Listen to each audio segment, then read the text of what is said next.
Has anyone ever seen God? People throughout history claim to have seen God, and even the Bible says that numerous people have seen God.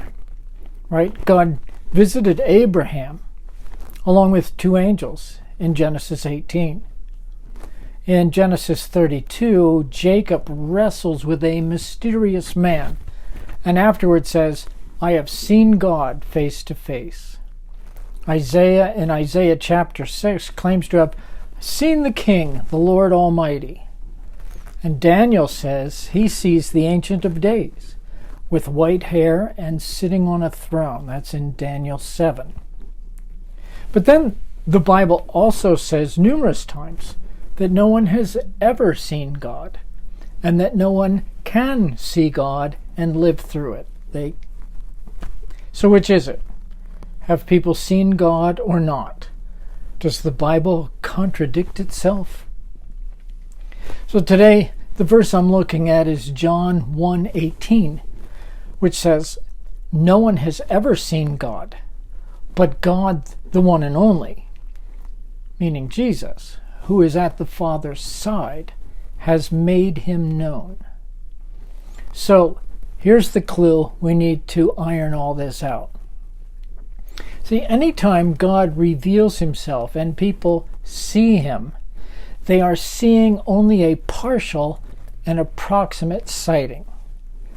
It's true, there are lots of verses that say God is invisible. So anytime someone sees God, it's just a partial glimpse of what he's like in his totality. Even Jesus was not seen as God in all of his glory.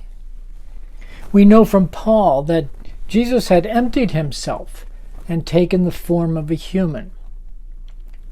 Now, what John in particular is saying is that people were able to perceive God by looking at Jesus, but they certainly weren't seeing God in all his majesty and glory, manifested as light, truth, holiness, and splendor. But they were seeing God when they saw Jesus. See, just like it's been from the beginning, John is determined that we understand that Jesus is God. This is the 8th time in his opening prologue, which is John 1:1-18, that he is giving us this fact that Jesus is God. John, in his typical style, is saying the same thing in verse 18 that he did in verse 1.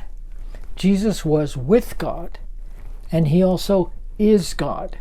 We may not be able to see God in all his glory, but if we truly see Jesus, we see as much of God as we need to see to make a response of belief. See, nothing more is needed to convince anyone who has an open mind and an open heart.